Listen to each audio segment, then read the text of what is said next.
Hello everyone, welcome to Vedantu J English. I'm Diksha Kaushal, your chemistry master teacher. So everybody, do let me know in the chat box if I am clearly visible and audible to all of you or not. Yes, students, everyone in the chat box, do let me know if I am clearly visible and audible. And so guys, we are done with our JEE mains, right? Now, I know some of you are also preparing for attempt 2. Now, firstly, tell me how many of you are preparing for attempt 2 as well? The students whose attempt 1 was like so, those who are like fully focused on attempt 2 as well, and side by side they have to, because see, after attempt 2 you don't have time for like that much time for JEE advanced preparation, so you'll have to go simultaneously. So you'll see here on this channel, you will see some sessions of JEE advanced as well, so that you can get an idea how to solve the questions and everything, right? Okay, yes everybody. Yes, yeah, after a long time, I'm live here. Now, see, guys, now, JEE Advanced, I'll make also one video on the syllabus of JEE Advanced that you have, those students who have no idea on that, right? So, I'll make a detailed chemistry strategy for JEE Advanced and how to balance your JEE Advanced and JEE Attempt 2 of April attempt and your JEE Advanced, how to balance these two things for chemistry specifically. I'll make that video, right? Okay.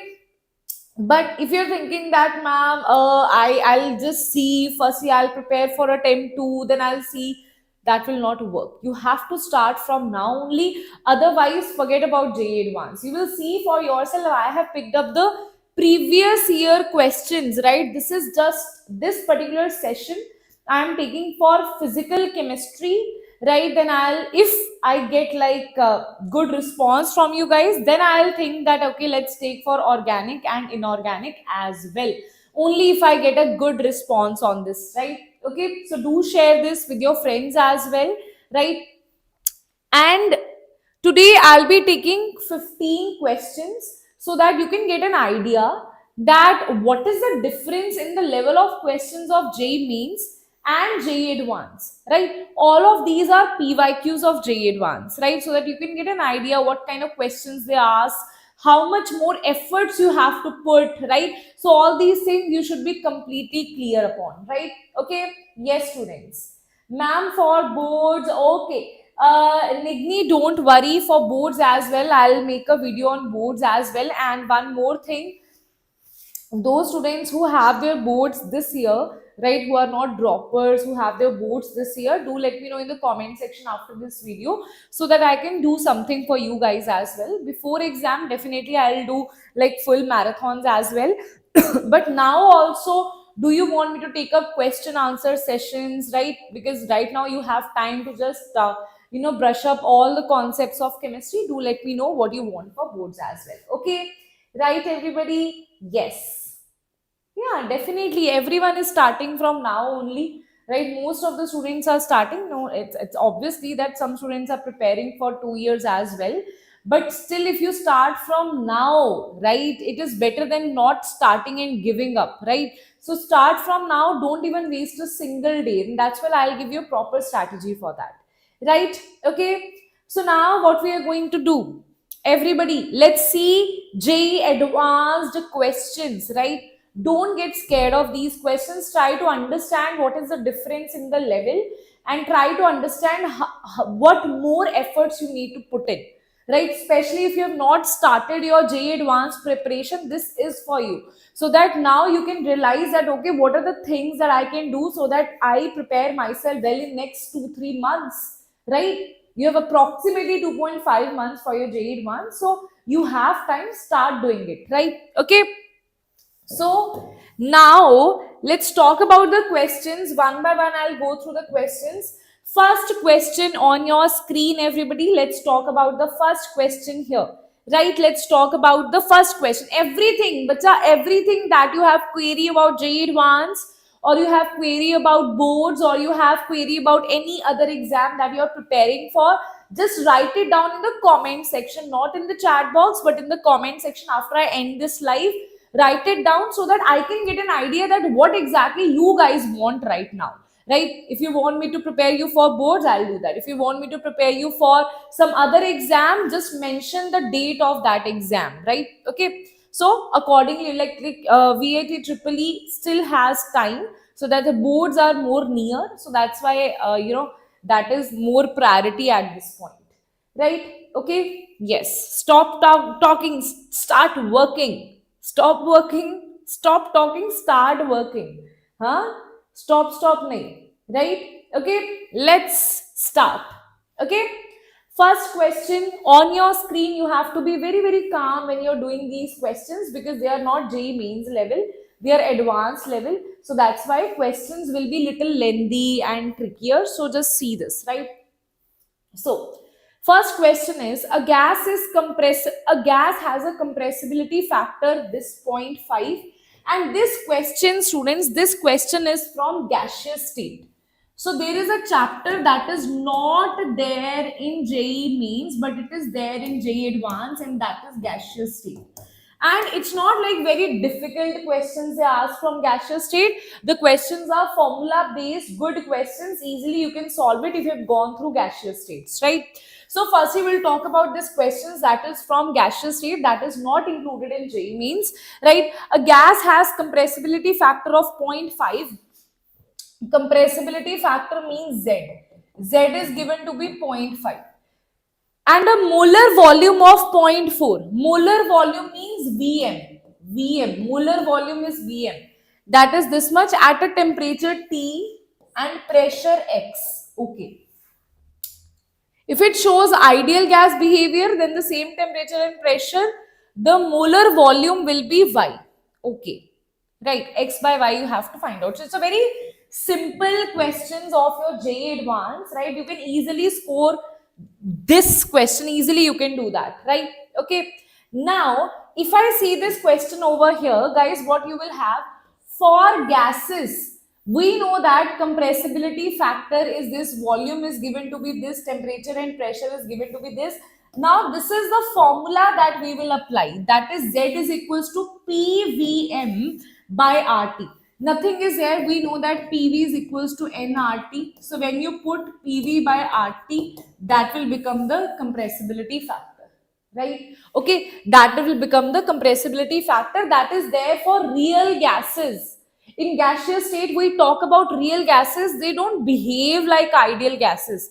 In real gases, this PV is equal to nRT is not applicable in real gases. It is, this one is applicable. This is the formula of compressibility factor in the gaseous state. So Z is equals to PVM RT. R we know, whenever volume pressure is there, R is put as 0.08. 0.082 also you can take it as. Temperature here is given to be 800 if you see. Here Z is given to be 0.5, molar volume is 0.4. So molar volume is 0.4, pressure is given to be X here, temperature is given, R is given, and the Z is given to be 0.5. You put all these values and you will get the answer for X here. Directly you will get the answer for X here, solve it. Now what you will see, next thing they are saying, if it shows ideal behavior, in ideal behavior PV is equals to nRT is applicable. Ideal behavior at the same temperature and pressure, molar volume will be Y. Now here they are saying, if it is showing ideal behavior, because nothing is given to us, so we'll take number of moles is 1. I have taken here also 1, here also 1. So in ideal gas, PV is equals to RT. In ideal gas, we know that PV is equals to RT.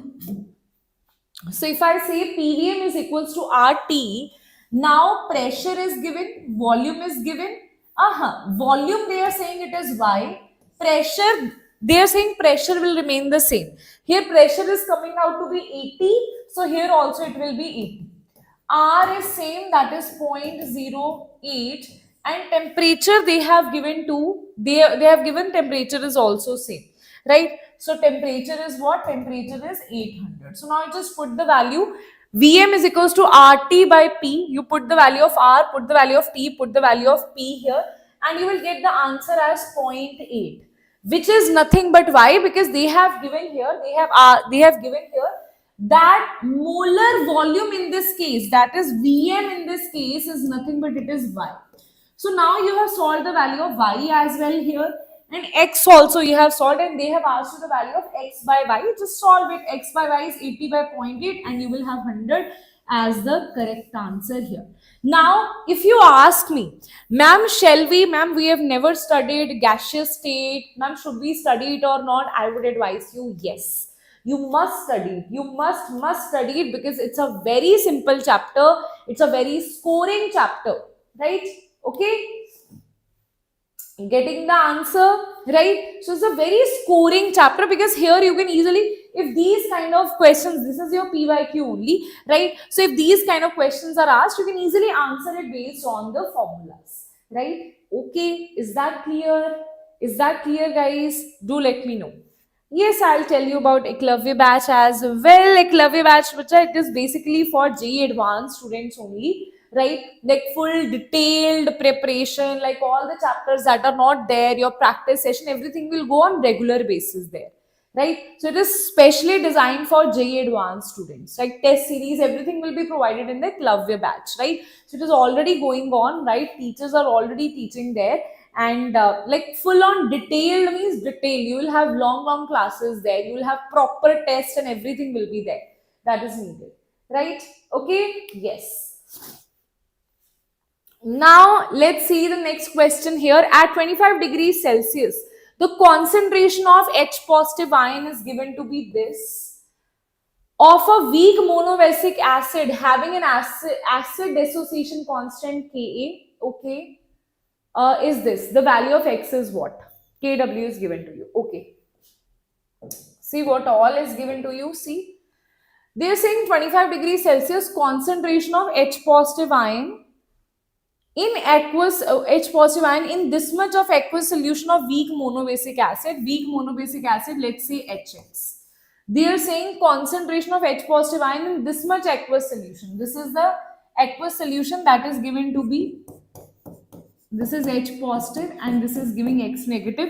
Here concentration is given to be 10 into 10 raised to power minus 3 is the concentration, right? Weak mono having acid dissociation constant.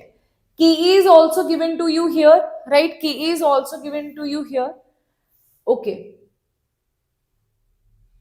They are asking you the concentration of H positive in total.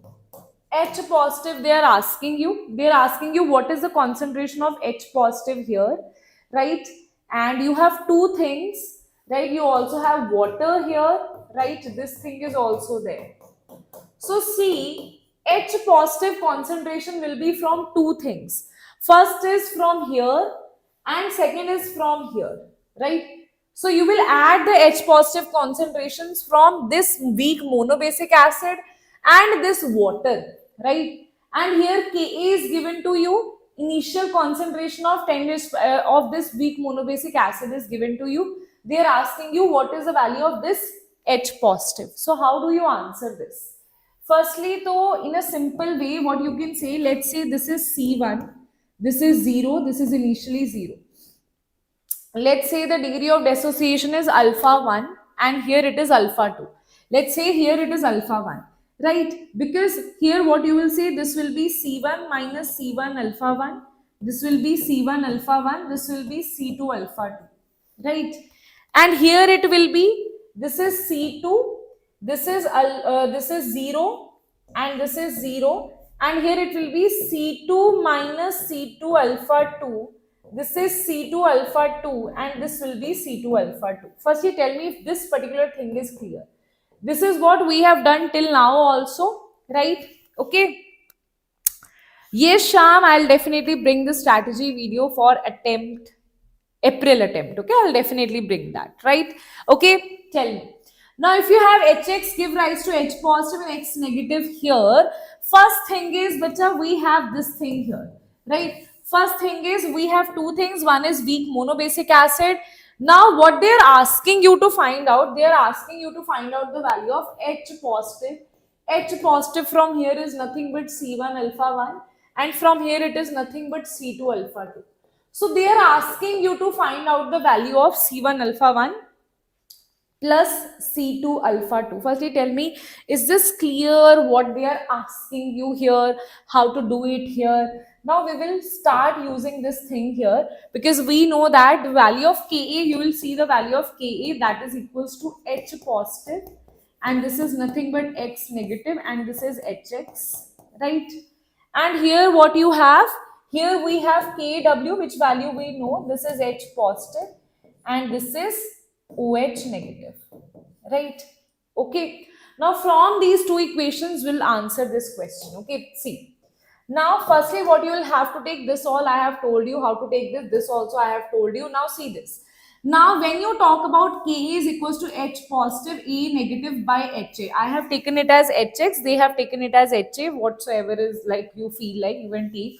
Right. Now when I put the value of H positive, I'll put it as it is. A negative, let's say this I have taken as A negative means X negative only. I'll also take it here A negative only, otherwise you will get confused. Okay.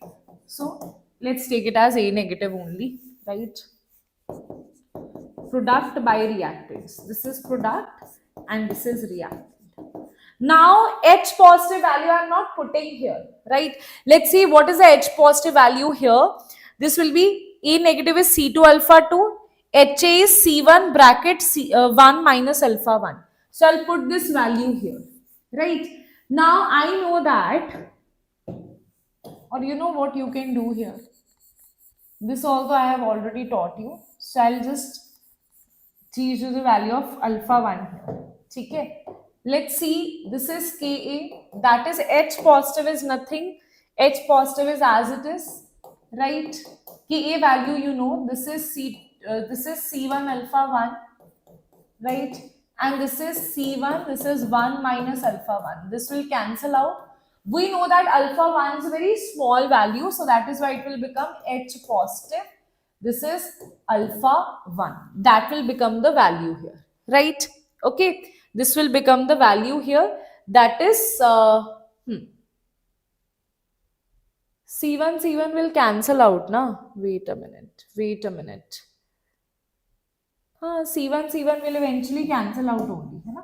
You can just directly write Ka1. You can just directly write here Ka is equals to H positive into alpha 1. This is what you can write. You can put here first, right? Now second also we know. Water, for water this I have written already for you. Now we know this as well. This also beta I have already done, right? So there is no point of writing this again and again, right? So this Kw I have already written here. Kw is equals to what? H positive, I'll take it as it is. This is OH negative. And what is OH negative? OH negative. See, this is given to be 10 raised power minus 14. And this OH negative is nothing but it is C2 alpha 2. Right? It is C2 alpha 2. Right? Now you have H positive concentration from here.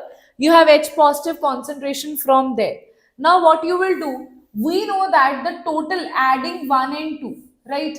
If you add 1 and 2 concentrations here, you will see that the value of, if I see this here, I know that what is the value of total H positive, that is C1 alpha 1 and this is plus C2 alpha 2 plus C2 alpha 2. This is what I have to put here. Now how do I calculate what is the value of C1 alpha 1 plus C2 alpha 2? For that what I will do, what you can do here is, now what I'll do, I'll multiply this with C1 and C1. I'll not cancel here C1. Okay? I'll rather multiply. I'll tell you why. Why we need to. Now we know the logic behind that, why we should not cancel it. I'll tell you why.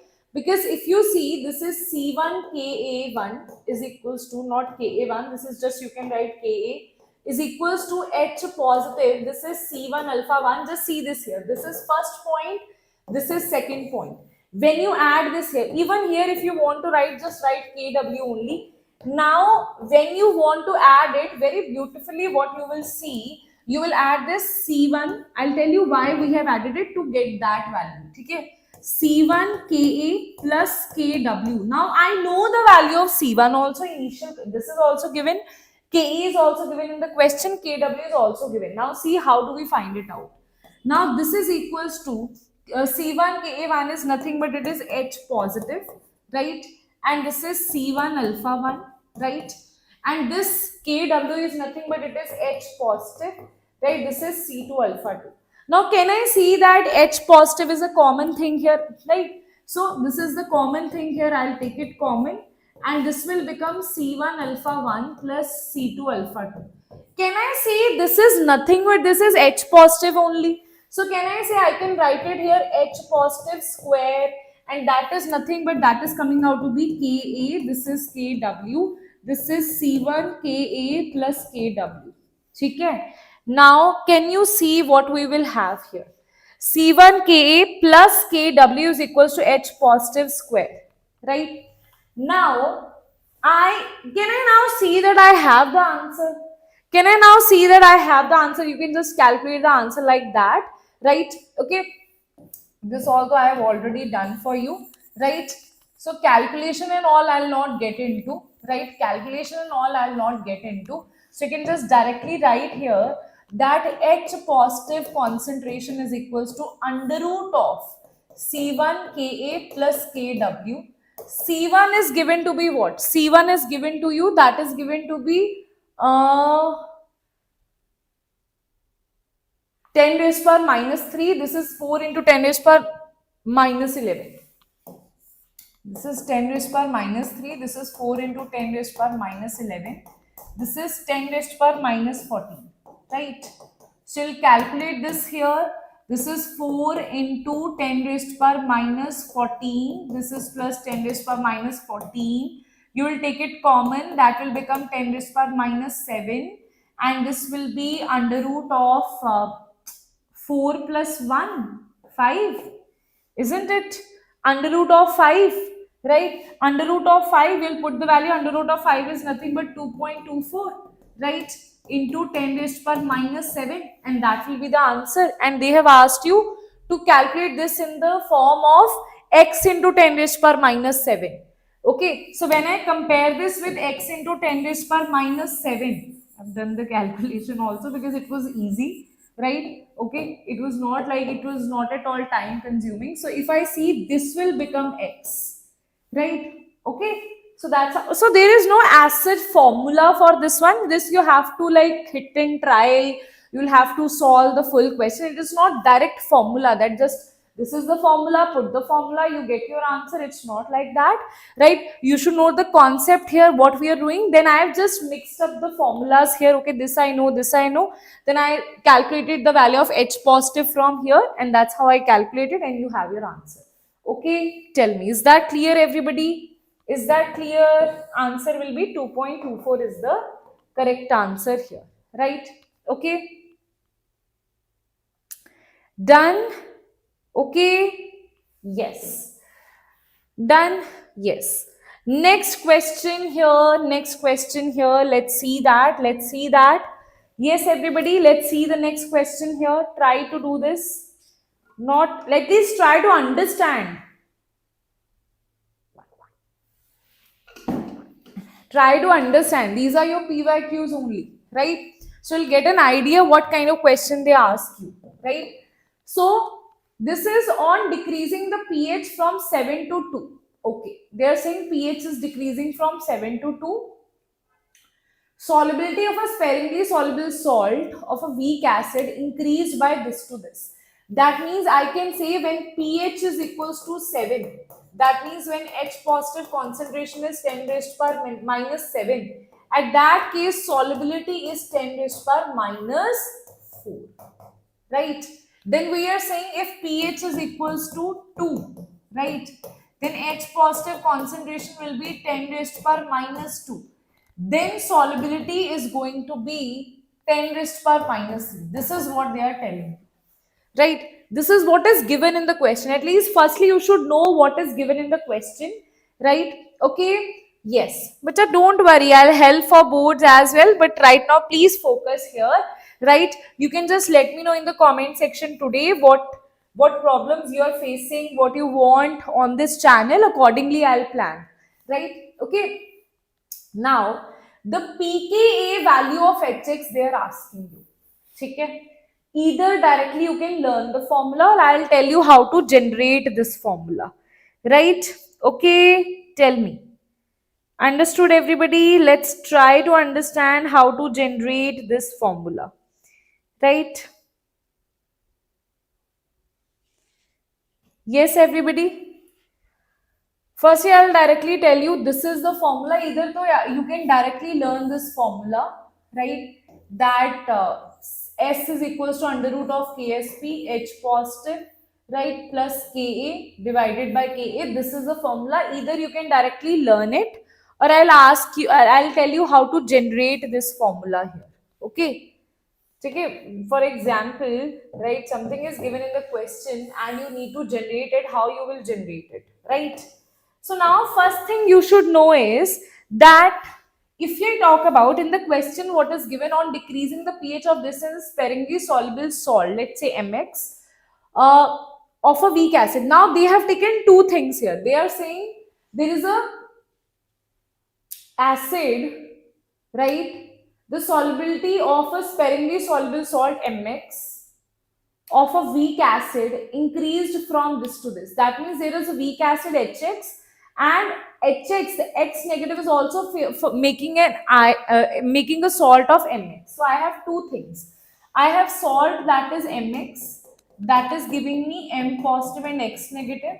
I also have HX here, that is giving me H positive and X negative. Now, whenever I talk about a weak salt, we know that Ka is equals to product by reactants, just like we have done before, right? We know this is the thing that we can do, right?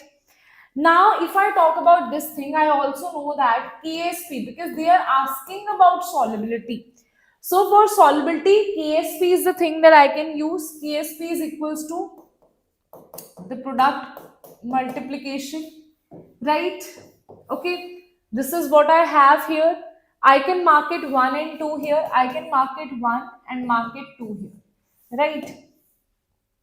Now I know one thing, that total solubility is equals to, solubility means the one which has X negative ions. X negative ions are there in X negative and they are there in Mx. So I can say total solubility is equals to Mx and X negative here, isn't it?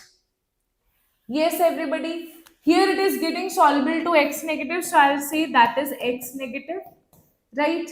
And here you have HX as the acid, so total solubility will be the amount of HX you have and the amount of X negative that you have.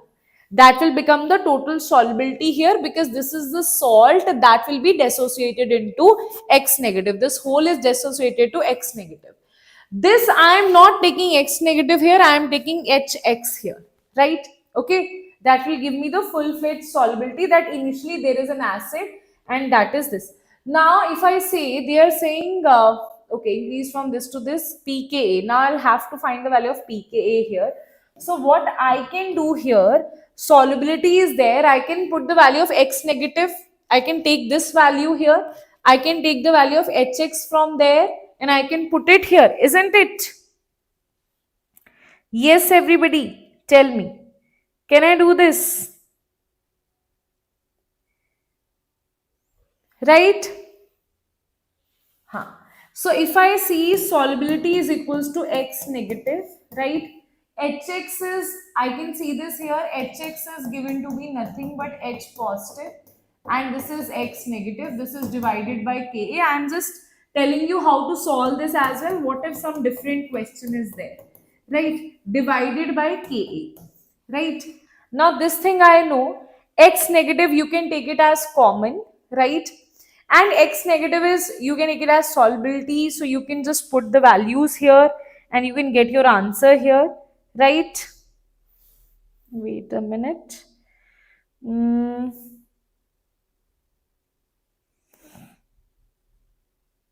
wait a minute, guys, wait a minute.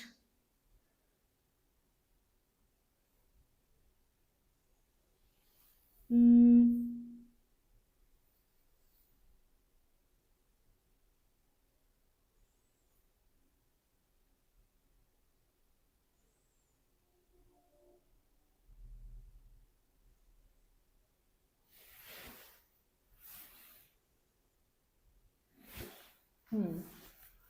Wait a minute. So what you can do here, I'll do one thing here. I'll just take this as common here. Okay. See, solubility is equals to, this is x negative, I'll take it as common. This will become 1 plus, this is H positive divided by Ka. Right? So I can take this here, x negative will become equals to solubility divided by 1 plus H positive by Ka.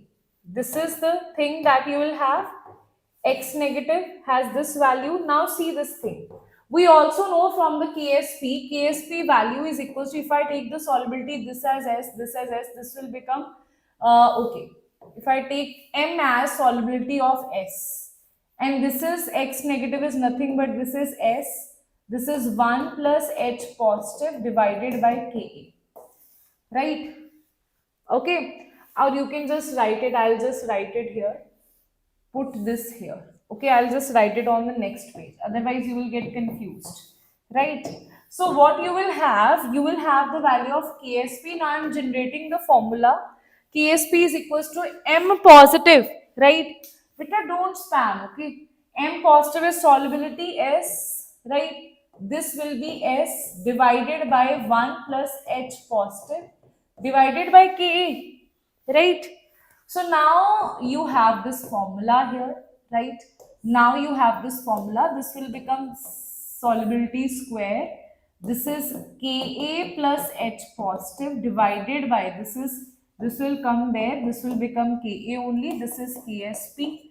Now I have this formula from where, see what they are asking, the value of Pk. Even if I am able to find the value of Ka from here, if I am able to find the value of Ka from here, right, solubility is given to me, KSP is given or not. Solubility is given to me for each the case, for both the cases, solubility is given to me, H positive concentration is also given to me, right? Okay, so what I will do here, right? So what I'll do, I'll use this formula, right, that I have written here as well. Now what you will do here, you have two values here. From one value you will calculate, first you will have this formula, then you see basically what we have here. I'll tell you, now the everything is related to calculations and all. This is the formula that you will have. Okay, you will use it for two things. You have solubility in both the cases. You don't have the value of Ka and KSP here, right? So what you will do here, you will see that first you will see KSP is equals to, this is solubility square, this is Ka1 divided by, this is Ka, or you can just say Ka, this is plus H positive concentration in that case. For example, if the solubility is 10 raised to minus 4, then H positive is 10 raised to minus 7. So you just put the values here, right? Just put the values here. Put this as 10 raised to minus 7, 10 raised to minus 3, I think this was given to be 10 raised to minus 7. Okay? Put this value, you will get two equations here. See, I have this formula. I told you how to generate this formula. After that, it is your duty to do this thing. This I have taught you how to generate this formula. Now, when pH is 7, it is 10 raised to minus 7 solubility. This, put this, all these values here. You will KSP and Ka will not be there because we don't know those values. Now, second case is when you have the value of pH is equals to, I think it is given to be 2, right? And solubility is given to be, wait a minute, what was given here? pH is given to be 2, so H positive is 10 raised to minus 2, solubility is 10 raised to minus 3. So you'll put this value here, solubility you have put, H positive you have put here. Now you have these two equations. Now what you can do is just take the ratio. KSP, this Ka eventually will cancel out each other, right? And you will be left with this thing. See? You will be left with this thing. Now what you can do, solve this full here, multiply this thing, this will become 10 raised to minus 4, 10 raised to minus 2 into Ka is equals to 10 raised to minus 7 plus Ka. Solve this value, you will get the value of Ka here. Okay, just calculation it is. So you'll get the value as 10 raised to power minus 4. Once you have this value, just take the minus log of Ka. That will become nothing but 4. So answer will be 4. Tell me, is that clear or not? Right?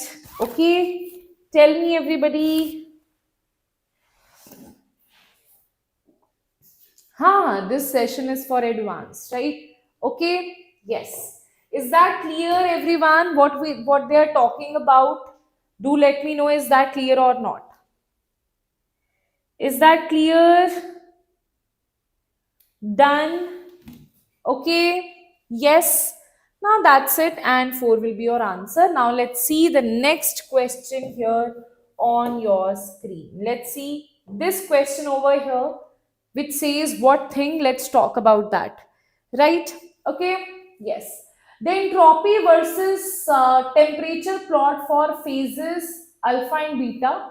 This is phase alpha and this is phase beta. It is given to you, okay, at the same temperature. For alpha, the value of St minus SO is 6. For this, it is 5. Okay. St minus SO are entropies of phases at the temperature T and 0 Kelvin. This is temperature T and 0 Kelvin respectively. Okay. Temperature T matlab 600. So we are saying that this, for this beta phase, what they are saying, this is the alpha phase.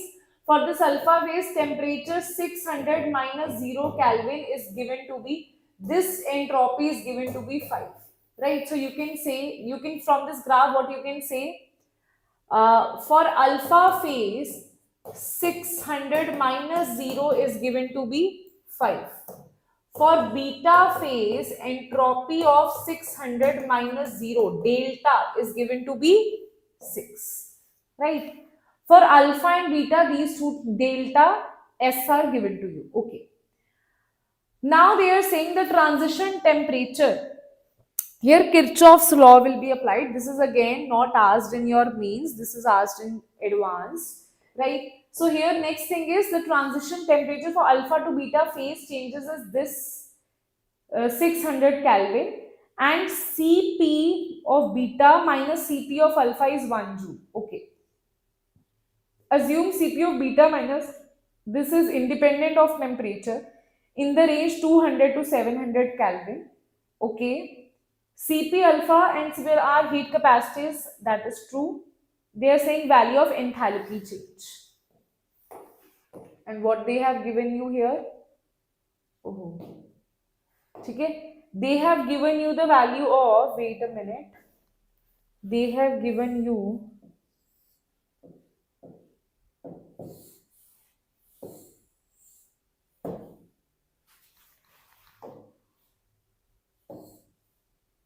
okay, that's weird. Okay, I'll just do this thing. Wait a minute. I think that's fine. So they have given you the value of H beta minus H alpha. They have asked you the value. Okay. Let's see. Okay, let's try to find this out. Right? Okay. Thank you. I know I am cute. Beta, please focus here. Okay? JEE Advanced we are doing, not fun. Right? So at the phase transition, as the phase transition temperature is 600 Kelvin, where phase transition is happening, we can say at 600 Kelvin, delta H of reaction, delta G of reaction will be 0. When there is phase transition, that Gibbs free enthalpy change is coming out. This will always be 0 in a phase transition. So delta G will be 0 there. We know that Gibbs-Helmholtz equation is delta G is equals to delta H minus T delta S. If this is 0, it will become delta H is equals to T delta S. Okay? So delta H will become at 600 will be T delta S. Now at 600 Kelvin, right, what is the value of delta S? Delta S for alpha and beta phase you have to subtract. Beta phase and alpha is, beta phase is given to be 6, alpha phase is given to be 5. So answer is going to be 1. That is the delta S, change of alpha and beta. First you tell me, is that clear? How we calculated the delta? See, alpha it is given, beta it is given. So delta S of alpha beta is equals to delta S of beta minus delta S of alpha, that is 6 minus 5, that is given to be 1 joule. Right? So that's how you can answer the value of delta S here. That is given to be 1 joule. I have written it there, so I will not write it here. This is given to be 1. Transition is happening at 600 Kelvin, so I will write it as 600. So now you have delta H of that transition, that is at 600 Kelvin, right? Delta H is given to be 600 joule per mole. That is the first thing that you will have, right? Now second is, we also know by Kirchhoff's law. In thermodynamics, we have already studied Kirchhoff's law. I have taught you in JEE Mains as well, right? Kirchhoff's law, this is Kirchhoff's law that the change delta H2 minus delta H of 1 is equals to delta Cp, temperature of 2 minus temperature of 1. This is the value. Delta H of 2 means 600 Kelvin. Delta H of 1, why it is 300 Kelvin? Because they have given it here, right? They have given that the value of enthalpy change at 300 you have to find out. At 600 you know. This thing we know, this is coming out to be 600. This will have to find out. This will have to find out. Delta Cp value is also given to you. If you see this here, delta Cp value is given to be 1, right? This is already given. So delta Cp, this is nothing but 600 minus 300, that is 300. So you'll put this value and you will get your answer. Delta at 300 will be 300 plus delta H of 600, that is, wait a minute, you keep this here, you keep this here, this will be subtracted, right? So it will be delta H of 300 is equals to delta H of 600 minus this 300, and answer will be 300 is the correct answer. Okay, got it or not? Right? It is just apply this Kirchhoff's law and you will have your answer, nothing else. Just apply this Kirchhoff. But now to understand that you have to apply this here, that will take.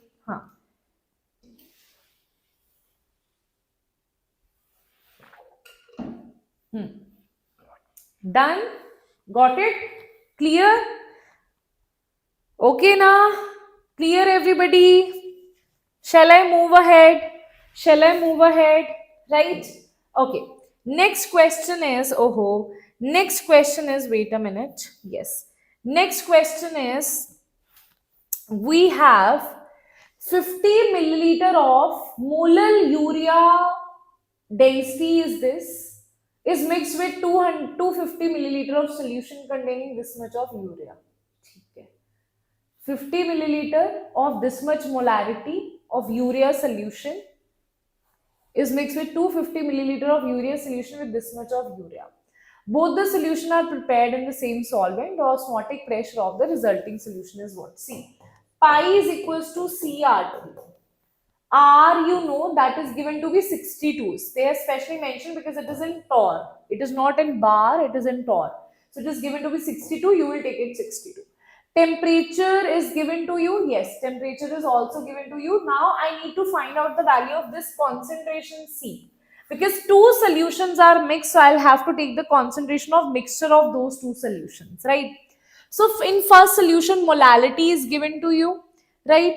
In the second solution, volume and grams are given to you. So you can calculate the value of moles here.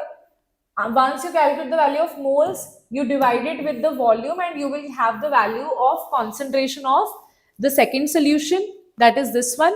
First solution, you have the volume, you have the molality. To calculate the molarity, what you can do, first you need to calculate the value of number of moles. To calculate the number of moles here, you need to see the given mass. This much molar with this is the density, right?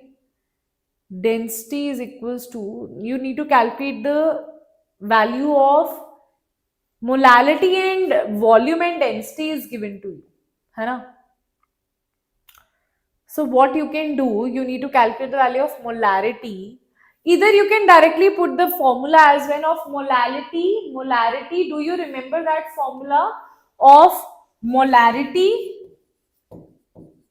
Molality and density.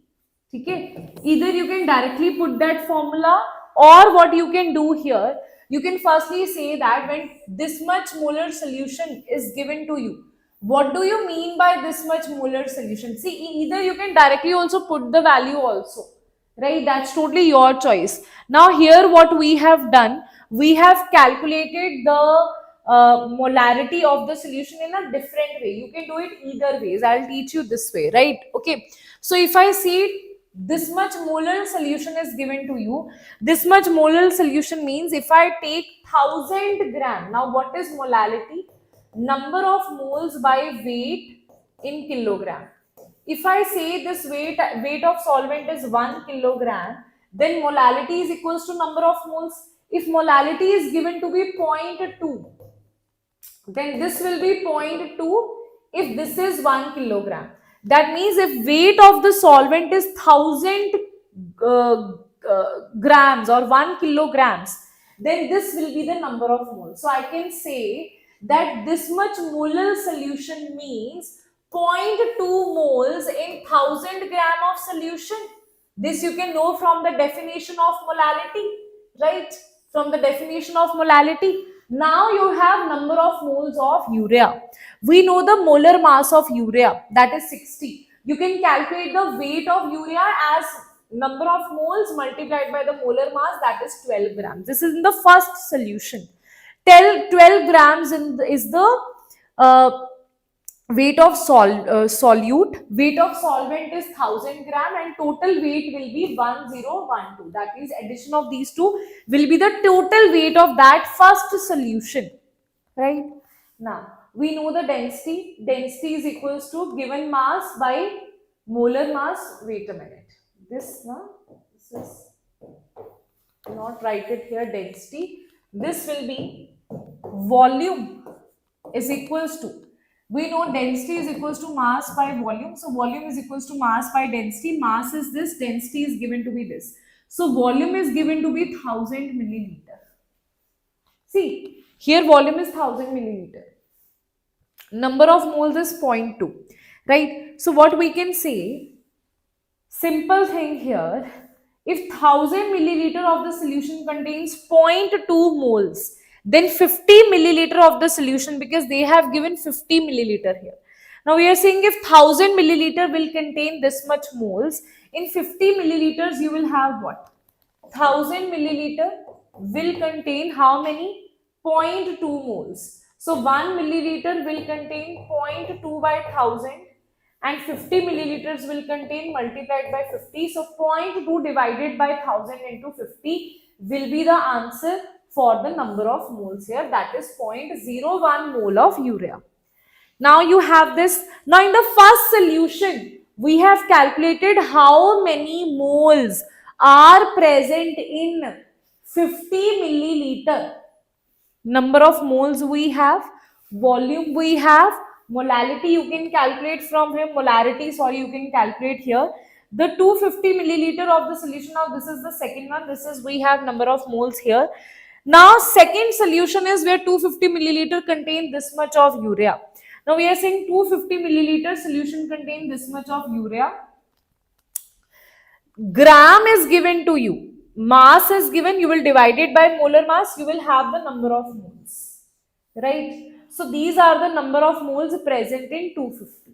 These are the number of moles present in 50. This is the first solution, this is the second solution. Now after mixing, the total volume of the solution is 50 plus 250, because volume is 250 in this. So total volume will be 300. Total amount of moles of urea will be in the first solution. This is the first solution, right? This is the second solution. This has 0.01, this has 0.001. So you'll just put it here. This is 0.01, this is 0.001. You will add it, you will get your answer. Now still we only have total number of moles, we have total volume, we still haven't calculated the total molarity here. Molarity is nothing but it is number of moles total divided by volume. If this is in milliliter, then it will be multiplied by 1000 here, right? So number of moles total is this much, that is 0.011. Volume total is 300 multiplied by 1000, that is in the formula, and you will get the concentration here. Once you know the concentration, we know that pi is equals to CRT. Concentration we put here, R beta, that is given to you in the question, and temperature also is given to you in the question, and the answer will be in torr. Tell me, is that clear? Is that clear, everybody? Tell me.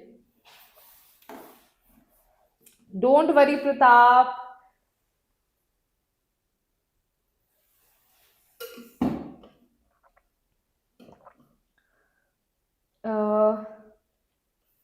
Acha, tell me, is that clear how we did it?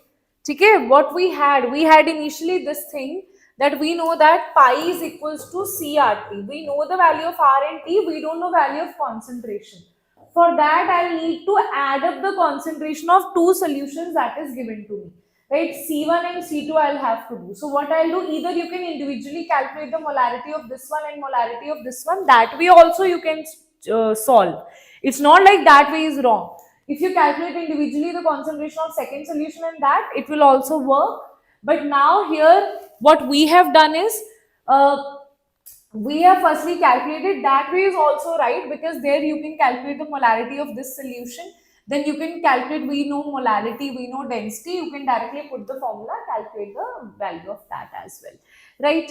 Okay, tell me, is that clear? Is that clear? It was not a difficult question, okay? It was a simple question only. Okay, now next question we have here, that is, let's talk about this question over here. That is, next question, guys. The plot of log of Kf versus 1 by T for a reversible reaction is given to you as shown. Pre-exponential factors for the forward and backward reactions are this and this respectively. The value of log K for the reaction 500 is this, the value of log Kp. So this is also like one formula we will use for multiple things, right? So for temperature is 0.002, we know that the value of log Kf is 9. First you will use this thing. When the temperature, when 1 by T is equals to 0.002, from the graph it is clear to us, log of Kf will be 9. First I'll use this value here. Now, if you use this value here, log of K, this is the formula. This is, if you remember this formula, we have done like multiple times. Log of K, okay? Log of K. Wait a minute. See. Log of K is equals to, this is nothing from the Arrhenius equation, K is equals to A e raised to minus EA by RT. I have just taken the log here. When you take the log and convert it into log base 10, you will have this formula. Right? This we have done multiple times, this formula we have done. Right? Now, from the plot, we know the value of 1 by T and log of Kf is given to you. Right? So this we know 1 by T and log F is given to you. Pre-exponential factor for forward and backward reaction is given. This is A of forward reaction. This is Arrhenius factor of backward reaction. So Arrhenius factor A of forward reaction is given to you. That is given to be 10 raised to 50. Right? So this I'll put 10. This also I know 10 raised to minus 10 raised to 15 here. This 1 by T. 1 by T, this is 1 by T, now this is given to me, that is 0.002, and log of Kf is given to be 9, everything is given to me. What is not given to me? Activation energy of forward reaction, that I'll calculate from here. I'll put all these values and I'll calculate the value of activation energy, because that is the only unknown factor here, right? Now, the value of log K for the reaction at 500 Kelvin is 6. ठीक है. Second is given to me that they are saying the value of log K at 500 Kelvin is given to be 6. So I'll use this value here, right? Now they are saying that if I use this, we know that K is equals to Kf by Kb, that is total equilibrium constant is equals to, total rate constant is forward by backward, right? This is nothing but, I'll just use this here, Kf is equals to beta nothing but Af e raised to power minus Af by Rt, because similarly we know that Kb is equals to Ab e raised to power minus Eb by Rt. We have just solved this thing here, right? You'll just solve this thing, you will divide this thing, you will have AF by AB, right? Now this will become e raised to power minus, you will take this as common, this is 1 by RT, right? This will become EF, this will go there, na? This will become minus. Okay? EF minus EB. Why only then? Because when you take this here, it will become in positive. When you take this here, it will become positive. When you take the negative common, you will have to make it as negative only. Right? So this thing you will have here, right? The value of K, right? Okay. The value of K you will have here. Now what is the next thing that we need to do? See. We know that when you take the log here, log of K is this, what you will have here, wait a minute, right? Log of K is equals to minus 1 by 2.303 EF minus EB, right? By RT, because log and E will cancel out each other, right? And this is log of KF by KB. Log of AF by AB. I'll just write this here, right? Instead of doing this, what I'll do here, right? I'll just write this formula only here, right? This, otherwise, so it will make it very difficult for you to answer it. See, I'm taking the log here, log of K. I'll just firstly take the log of this one. This will become log of EF by AB. Okay. Then I'll take the log of this one. This will become minus EF by EB. This is by RT, because I have converted it into log of base 10, so I'll have to divide it by 2.303, right? This is what you will have here, right? Now, once we have this, what all you have here, if you see, AF and AB is given to me in the question, as I have showed you here, AF and AB is given to me in the question, right? Now, they have also given me the value of, because this value you can solve here, right? Now EF minus EB, R and T value, which are, we know what is there, because now what they have asked you, they are saying that if the value of log of K for the reaction at 500 Kelvin is 6, right? So now they have given that at 500 Kelvin, the value of K is this. So 500 Kelvin, the value of K is given to be 6. See, the value is already given. At 500 Kelvin, the value of K is given to be 6. It is given in the question, right? So I'll just put it here, the value of log of K, right? Okay, K is given to be 6, yeah, not log of K is not given to be 6, or K is given to be 6. Let me see. Log of K, achha, not K, they have given you the value of log of K to be 6, right? So log of K is given to be 6. Everything AF by AB, we have already calculated the value. Log of AF by AB. AF is nothing but 10 raised to power minus 15. This is 10 raised to power minus 10. So that will be equals to 15. This is 10 raised to power 11. That is 4. Right? So it will be log of 10 raised to power 4 is nothing but 4.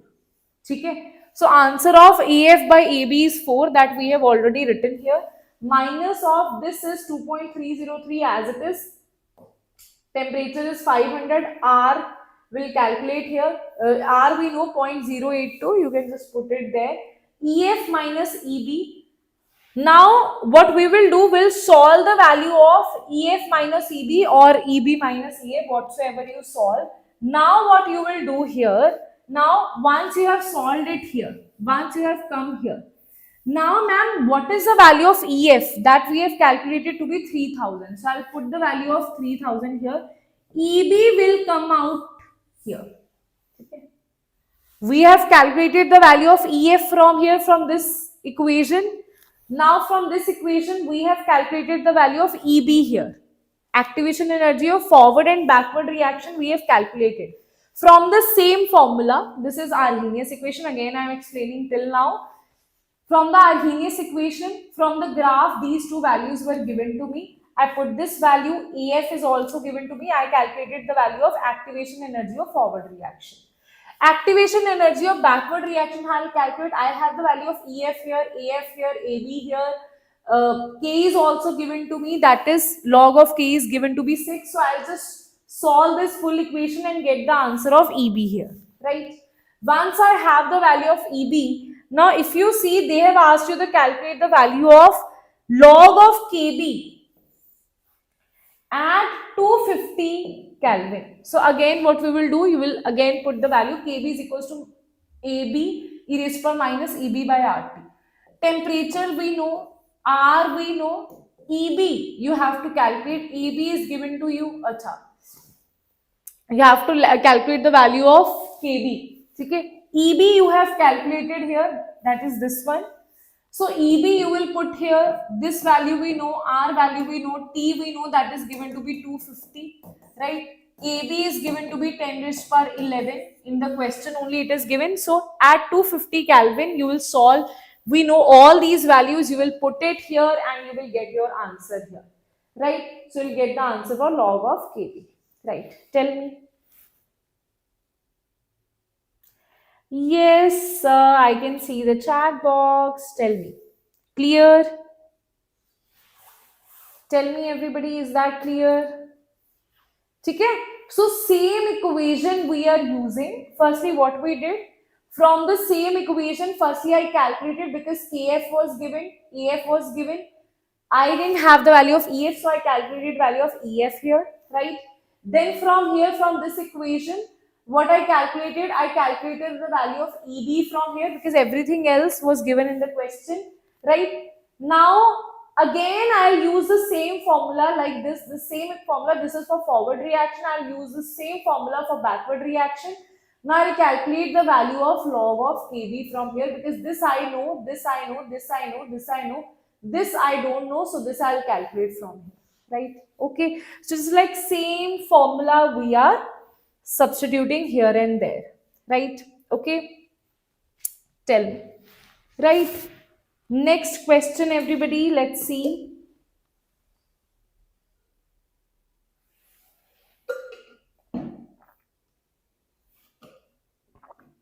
Let's see this here, everyone.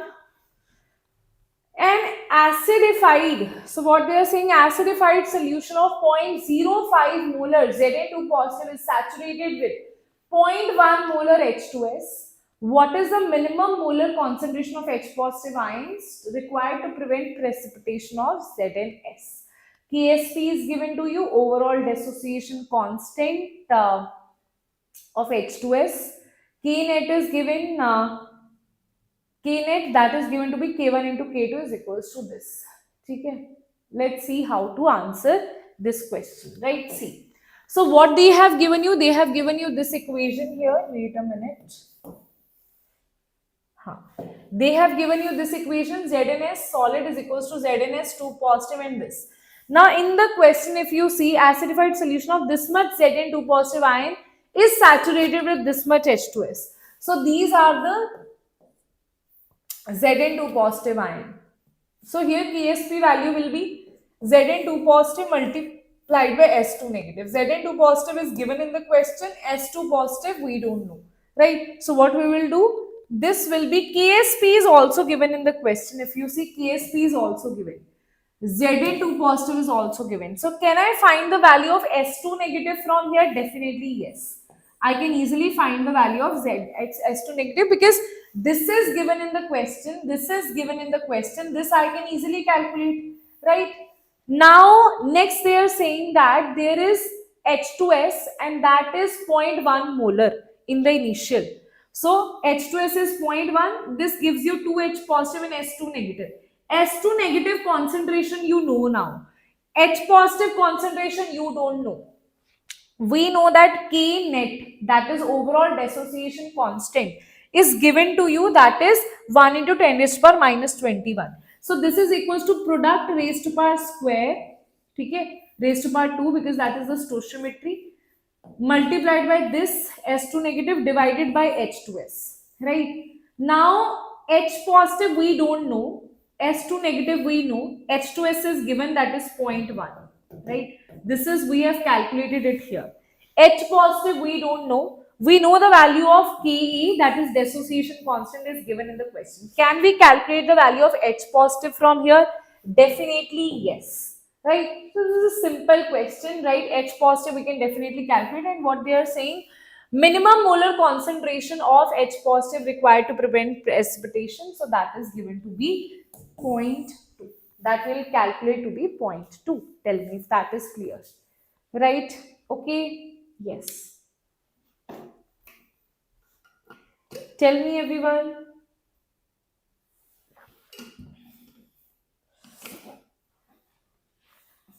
Tell me everyone. Is that clear? Now looking at the live watching, I am thinking that should I do organic or inorganic? Right? I am now thinking, I thought the response will be good, but the response is not good here. Right? So I think you guys are not preparing for JEE Advanced, right? I can see that over here. So I'll not take JEE Advanced sessions, right? Okay, because whatever is in need, that I'll deliver, na, right? Okay, chalo. Now next question here, that is, let's see next question. A sample initially contains only U-238 isotope of uranium. With time, sum of U2. So just imagine there is uranium 238 isotopes. It decays into Pb 206 isotope, and some amount of 238 is left. Right? Okay. Let N naught be the initial value of U38, Nt be the final value of U38. Okay? While the rest of remains undisintegrated. When the age of the sample is this much years, we don't know how much years, the ratio of this to that of this is found to be 7. That means we have to calculate the value of age, that is T. Okay. Ratio of Pb 206 divided by uranium 238, right? That is given to be 7 by 1. I can take this value as 7 and this value as 1, right? Okay, half-life period is given to you. Okay. If half-life period is given to you, you can calculate the value of rate constant here, right? We know that T half, this is a first order reaction, 0.693 divided by rate constant in the case of decaying is called as lambda. So you can calculate the value of lambda from here. First thing is you can calculate the value of lambda because T half is given to you, right? We also know that lambda into T is equals to 2.303, right? This is log of initial by final. So my major task is to find out the initial concentration of U38 and final concentration of U38, right? Okay, understood. Let's find that out. Initial and final concentration of U38, will find that out. Everything else we can easily solve, but the major task is to find out the value of this thing, initial and final concentration, right? So let's find that out, right?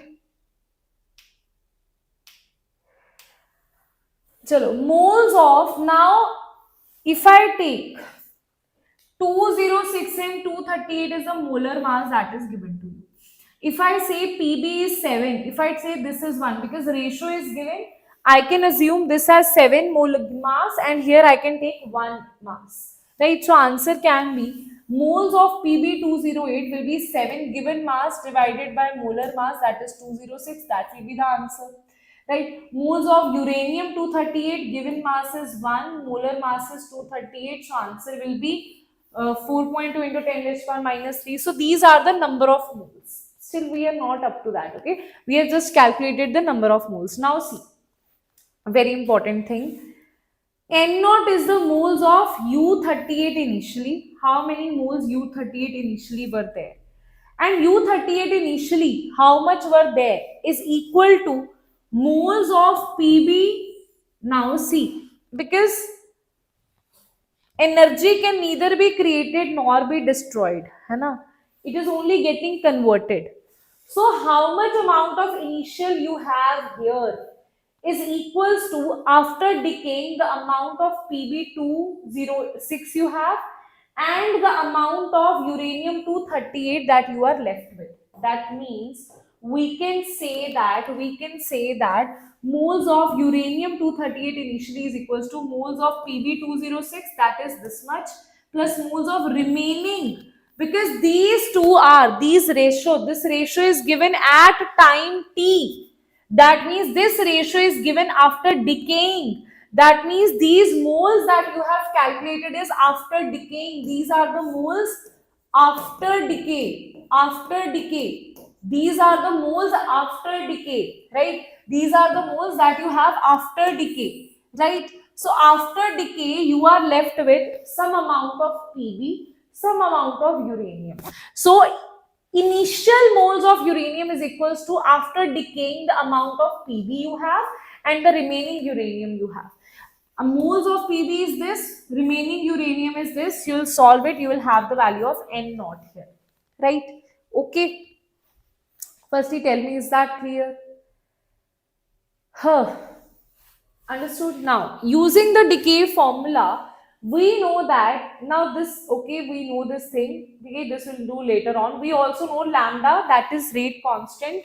In the case of decay, we use it as lambda, is equals to, this is not wavelength, okay, hai na? This is rate constant, you can also write it as K. Okay? This is 0.069 T half. We know the value of T half, you can put it here, you will calculate the value of lambda. You know value of lambda?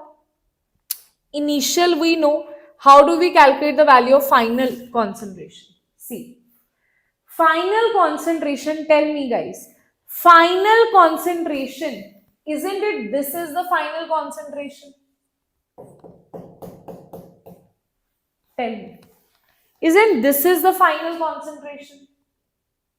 Can you imagine that thing? That firstly you have this much of uranium, that is initial. After you have this much of uranium, here mass is given to you, molar mass, you know, you can calculate the moles of final here. But what about initial? Initial of this, we know that N naught is equals to Pb 206 moles plus Nt, right? That is 206 moles, you will just add it here. This and this addition will give you initial moles. And it is decaying, so final concentration, final moles will be less here, right? So here it is, Nt is also we know, N naught also we know, right? We know the value of lambda here, we can calculate the value of T here, right? So you just need to put it in the formula and you can calculate it here, right? So just put it in the formula. You can just solve this way, you can just see the calculation and all here. I'll just write the formula here.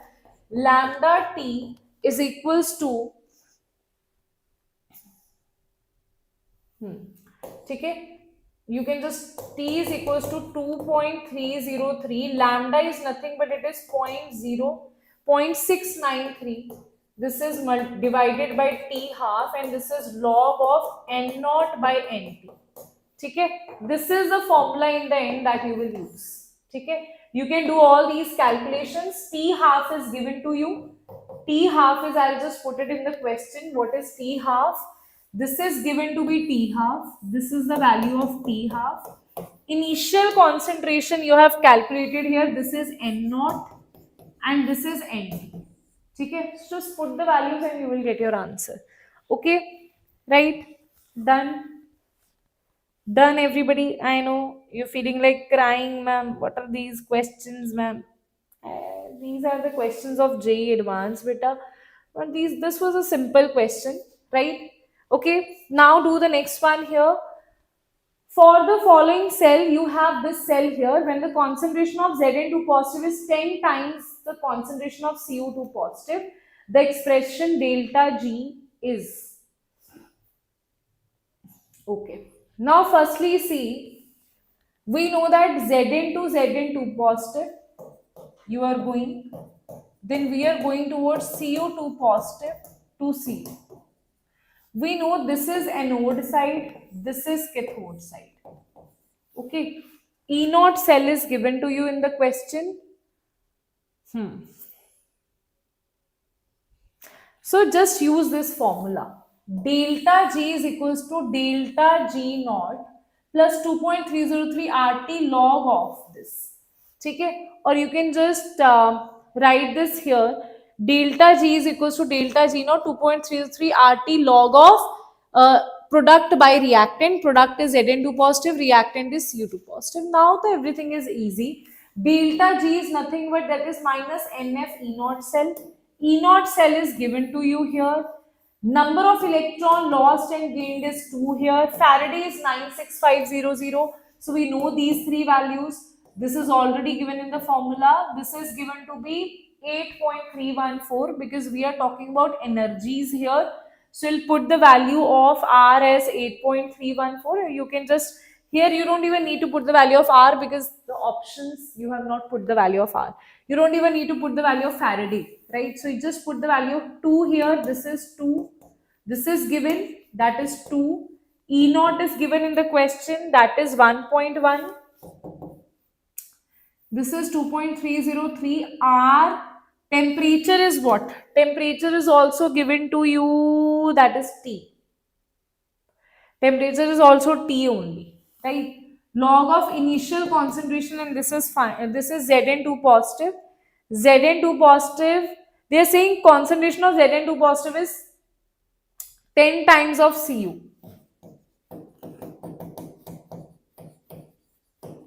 That means Zn2 positive by Cu2 positive is going to be 10. That was an easy question, okay? Zn2 positive and Cu2 positive, you divide it, you will have 10 as the answer, right? So we can say here this answer, this will be equals to 10, and log of 10 is nothing but that is 1.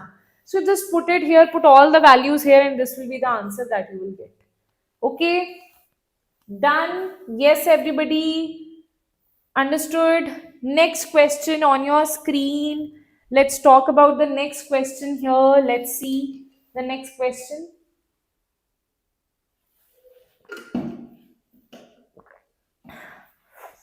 See, next question is, you have in an electrochemical cell, dichromate ion is aqueous acidic medium are reduced to this. The current that flows through the cell is what? Current.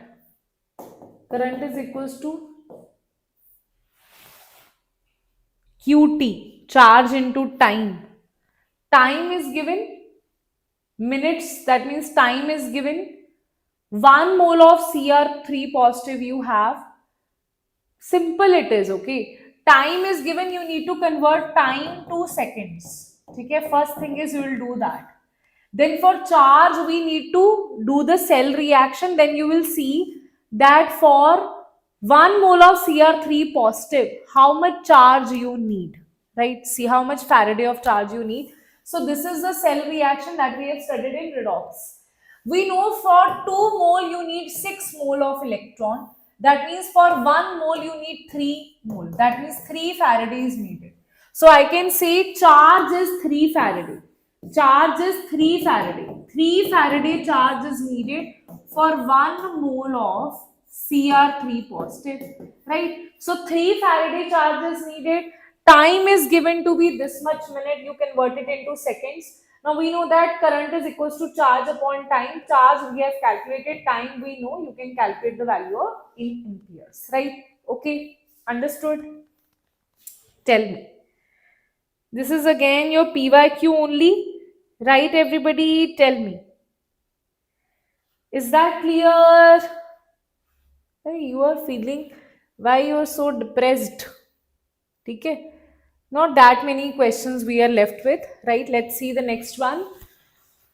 I think only 5-6 questions we are left with, right? The correct statement for this is from solid state. Again, this is a very scoring chapter, right? So you must not leave this chapter for JEE Advanced. Correct statement for CCP, three-dimensional structure is what? The number of nearest neighbors of an atom present in topmost layer is 12. See, in CCP, what you have, one atom is attached to 6 atoms, right? So you see in this layer, one atom is attached to 6 atoms. Downside, it has 3 atoms. Upside, it has 3. Now, if I talk about some middle level atom, it will have 12 coordination number. 3 up, 3 down, and 3 in the same line, same uh, that what we call same series. But if I talk about uppermost layer in its own layer, it will have 6, and in the down layer it will have 3. So total it will have 9, not 12. So this is wrong. Okay. Efficiency of the packing is 74%. For CCP it is 74%. Absolutely correct. The number of octahedral tetrahedral void. See, if you calculate the number of octahedral void here, that is 4, and tetrahedral voids are 8. So per atom it will become 1 and 2. So that is absolutely correct. Okay. The unit cell edge length is under root 2 of 2 times the radius of an atom. This is also a formula that you must know directly. This is also true. Okay? If you want to solve it, you can also solve it here. Packing fraction, you should know the percentage as it is also, but you should know also how to solve it. Volume of 4 spheres in the unit cell. Why 4 spheres? In FCC, 1 atom in the corner, and you have 3 atoms in the face center. So total you have 4 atoms in FCC. Okay? So 4 atoms, volume is 4 by 3 pi r cube, and total volume of the unit cell is 16 under root 2 r cube. That is the total volume. So you'll solve it, the answer will come out to be 74%. This is about the voids that I have already told you. And for CCP or FCC, this is the formula of radius and edge length, and that's how you calculate the value of edge length in terms of radius, right? Okay, yes. So answer will be B, C and D are the correct statements here, right? Next question, guys, we have the kinetic energy of an electron in the second Bohr orbit of hydrogen atom is what? See, first, you should know what is the kinetic energy, right? Kinetic energy is equals to, we know kinetic energy is equals to half mv square. Somehow I need to put the value of volume, velocity in terms of n and r here. So what I'll do, we know that Bohr model is angular momentum is integral multiple of h by 2 pi. From here I can calculate the value of velocity is equals to nh by 2 pi m into this. Okay, what is the value here? nh by 2 pi. This is nh by 2 pi. nh by 2 pi mrn. Now this velocity value you will have to put here, right? So when you put the value of velocity here, you will get this as the answer. Now they are saying for the second orbit of Bohr model, that means n is coming out to be 2 here. So we'll put the value of n as 2 here. We'll put n2 here, right? And we know that the value of Rn is equals to A naught n square. If this is hydrogen, so Z is already 1 here. So I have not written the value of Z here. This also you will put 2. Right, so Rn will become 4A naught. So you will put the value n here, and this will become 4A naught. So you put all the values and you will get your answer here. Right? Okay. ठीक है जी, tell me. Clear?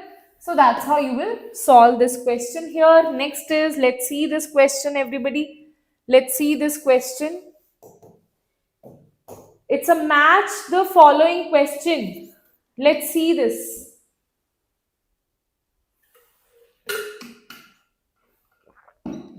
Let's see this question, match the following. So what you have, the wave function is mathematical function, those whose value depends upon spherical polar coordinates of the electron and characterized by the quantum numbers n1 and m1, right? So the r is the distance from nucleus. Theta is the colatitude and phi is the azimuthal. In the mathematical functions, Z is the atomic number, A is the radius. Now tell me how to find this out. See, how do we solve this? Options are given to me. I'll just eliminate the options. Now is 1, 2 and S is correct or not? Let's see. 1, 2 and S is correct or not? Let's see that. 1, 2 and S, is that clear or not? Is that correct? 1 is 1s, 2 is 1 radial node. In 1s, n minus L minus 1. It is 1 minus 0 minus 1. It is 0 radial node. So this is not correct. 1 and 2, that is absolutely not correct. 4 and 4, let's see. 4 and 4. D3 dz. And they are saying xy plane is nodal plane. No. That is not correct here. Right? XY plane is not the nodal plane. And what else they have given you? 4, 4, R. R is probability density is maximum at the nucleus. At the nucleus. So 3z square. Okay? If you talk about 3z square, you have this thing. Okay? It does not have any nodal plane firstly. Right? And here this is correct that here you have electron cloud, probability density is maximum here, that is correct here. But this thing is not correct that it has a nodal plane. So that ways we can say this is not correct. Okay? This part is not correct. Okay? Then you have 2, 2 and P. Let's see. 2 is 2s. It has how many radial nodes? 2, 2. Is it one radial node? Yes. 2 minus n minus L is 0 minus 1, that is 1. It has one radial node. And is it equal to P? It is also telling you one radial node. Right, that is true. Okay? That is true. That means C is the correct answer here. 3, 3p. 3 is, we know the answer, but still we'll see. 2px orbital, if I put this here, right, that is this one. Now they are saying 3, 3p, right? P, again it should have one node, 2p. 2p is n minus L minus 1, that is 0. So that is not correct again, right? So answer will be C is the correct answer here, right? Okay. Acha, the mole fraction. Now let's see last two questions, I guess, right? 1 and 2 and 3. Last 3 questions. Let's talk about last 3 questions, right? Okay. Last 3 questions. Let's talk about that. No, beta, C will be the correct answer, right? Now this also I'll give you a way to solve this, right? That how to solve this and all, right? Because otherwise if I start solving it in detail and all, that will take a lot of time, right? So the mole fraction of urea in the aqueous urea solution containing 900 gram of water is this. Density of the solution is this. The molarity of urea solution is what? See, mole fraction is given to you. 900 gram of water is this. Okay. See, mole fraction is nothing but number of moles of urea by number of moles of urea, and 900 gram of water is given. So we can say number of moles of water is equals to 900 by 18. That is nothing but after calculating it is number of moles is coming out to be 50 moles. Okay, this is number of moles of water. Now we know that mole fraction of urea is number of moles of urea plus number of moles of water, right? So now mole fraction of urea is 0.05. From there you can calculate the number of moles of urea here. That will be this much, right? Because you know the value of mole fraction, you know the value of number of moles of water here. You can calculate number of moles of urea. Now we know that the molar mass of urea is 60. You can calculate the weight of urea here, right? Weight of, once you know the weight of urea, right? We know that density is equals to mass by volume. Okay. Volume of the solution, if you see, is given. The density of the solution is this, the molarity. We don't know the volume. but we for sure know that this much gram of urea, this much of water we know, 900 gram of water and this much gram of urea is there. So you can calculate the total mass here, total mass of the solution. Wait a minute.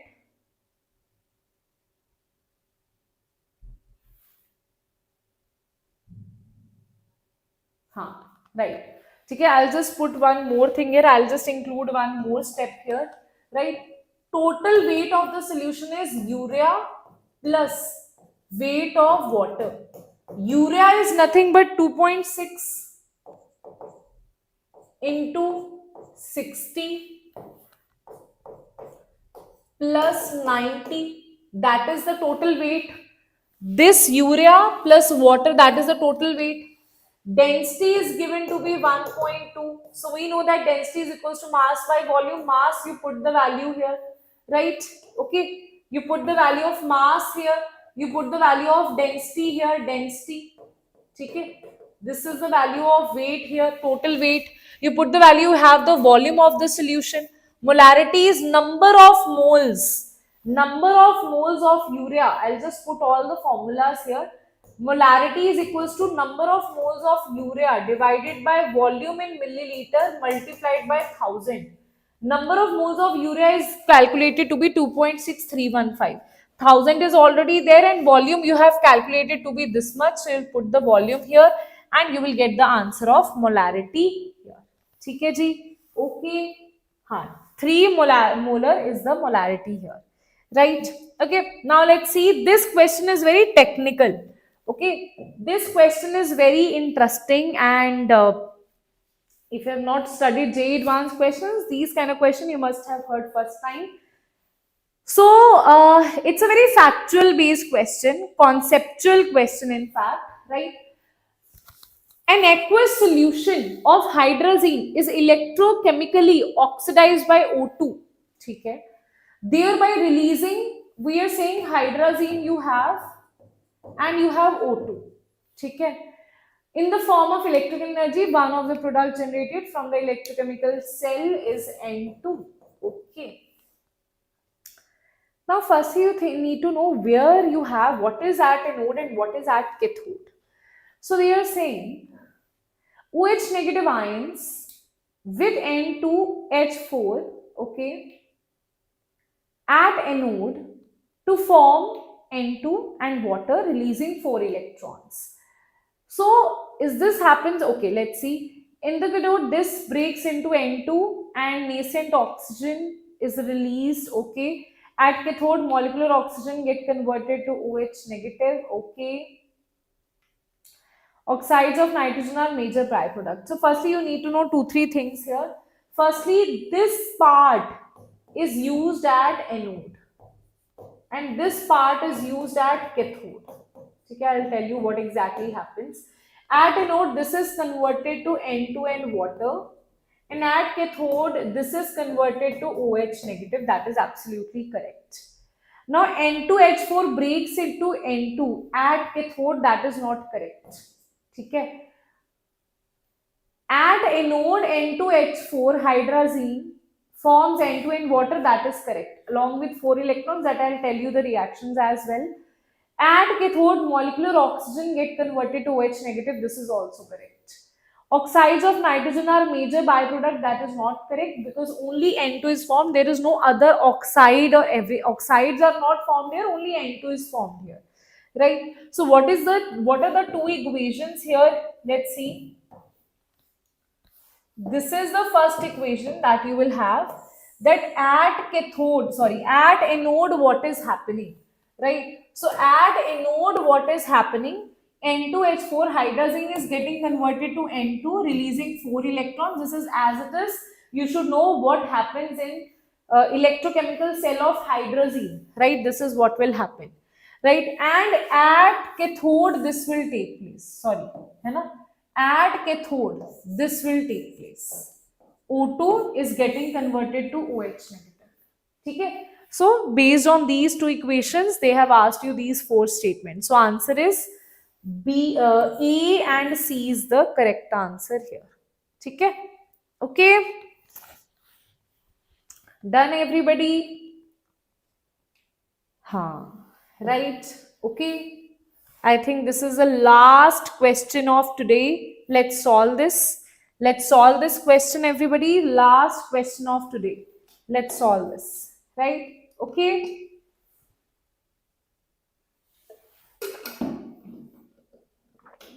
Let's solve this. What we have. Considering ideal gas behavior, the expansion work done, okay. Okay. So work is equals to minus P delta V pressure, and this is not given, so you can say delta Ng RT. ठीक है. Considering ideal gas behavior, expansion work done when this much gram of water is electrolyzed completely under constant pressure, temperature is given to you, R is given to you, you have to calculate the value of delta Ng because nothing else we can do here. Okay, this is pure expansion and this is all what we can do. We know this is the work done, so we'll have to use the answer. We'll have to calculate delta Ng here. Let's see how to calculate delta Ng. See, firstly, water is electrolyzed here. Firstly, you should know this thing that water is electrolyzed, this is liquid, this is gas. Now, what they have given you here, right? This much of water. So, first you will calculate the number of moles of water. Water is given mass by molar mass. Given mass is 144, molar mass is 18, and answer will be 8 mole. Right? After calculating, 8 mole will be the mass. So we know that if you have 2 mole, you have 2 of this and 1 of this. If you have 8 moles, means you will have to multiply it by 2, 4. So this will be also 8 moles, this will be 4 moles. So we know that here if I have 8 moles of water, 8 moles of water, then what I'll have 8 moles of H2 and 4 mole of O2. Now can I just say this thing that delta Ng is equals to product by reactant. Product is 8 plus 4, 12. Now don't say this is the reactant. This is 8 mole, but this is in liquid. I am calculating the gaseous moles here. Right? So reactant side will be 0, answer will be 12 for delta Ng. So I'll just put this value of delta Ng here. Right? So I'll just put this value delta Ng, that is 12. R we know 8.3. Temperature is given to be 300. Put this and get the value. Okay. So this I have already done, right? So just put this, you will get the answer in joules converted into kilojoules by dividing it with 1000, and you will get your answer here, right? Okay. Yes, everybody, tell me. Okay. Done, everyone. Do let me know in the chat box if that is clear or not. Everybody here, right? Okay. So that's it for your physical chemistry JEE Advanced questions. And one more thing to let you know here, right? Let's see this thing here. Wait a minute. Right? So if you see this is Eklavya JEE Advanced 2026 batch. You click on this and you will get to this link here. Now if you see this course, this is right now at 5999, right? And the language will be English here, right? Physics, chemistry, maths, everything will be covered here, right? So what you can see the comments of students that are telling us that how is their Eklavya course, right? Everything about that. And if you see here, what will be there in the batch? So, practice focused training for speed, accuracy, rank growth, rank accelerator modules, right? I'll also show you some questions of rank accelerator that will make you pro in solving these questions, right? Okay, so that you will see over here. So, what all we calculate in this, what all we have in this in Eklavya, you have rank accelerator book, right? Test series for JEE Advanced, dedicated problem solving batch, previous classes recording available in replay mode, Telegram group with master teacher, and in the rank accelerator book delivered to your home. If you purchase Eklavya combo, that is at 6,999, then you will also get these books delivered at your home, right? Otherwise you will get the PDF of all of these things, right? Okay, so practice sessions and problem solving like I have done today, that will be there in the batches itself, right? And all these things will be there, right? Your score will be improved, right? All these are the teachers, right? You can see, right? These are the teachers that we have in the Eklavya batches, right? Okay, done. So you can see this over here, right? Everything is mentioned here, everything is mentioned here. So what I would advise you, go through this. I would advise you to purchase Eklavya combo, because in just 1000 extra rupees you will get all the books delivered at your home: physics, chemistry, math, rank accelerator book, right? Okay, yes everybody, if I click on enroll now and you put in your details, and it will be done, right? Okay, everybody. So that's it for today, and I'll see you all in the next class, right? Okay, bye bye. Take care.